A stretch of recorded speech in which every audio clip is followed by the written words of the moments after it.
beautiful night, Princess Khadija painted a colorful picture. In it was a group of birds. It was a beautiful painting, and it was late at night. After painting, the princess went to sleep.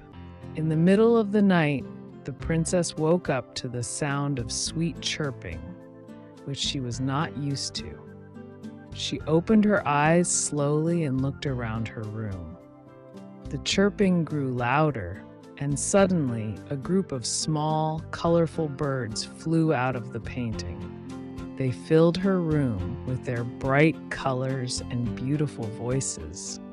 The birds surrounded Princess Khadija, chirping and circling her as if to welcome her. Khadija felt a joy she had never experienced before.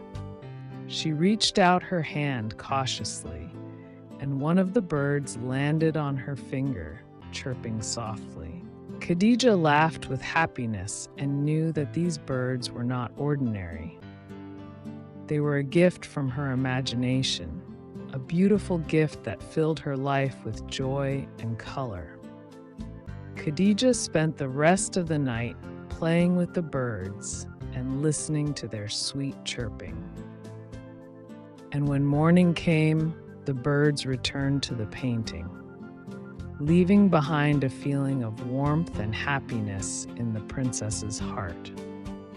That night, Princess Khadija traveled to a magical world full of colorful birds, a world where imagination can become reality. And in the morning, she knew that her life would never be the same again. She had entered a new world of creativity and beauty, a world where birds can fly out of paintings and fill life with happiness.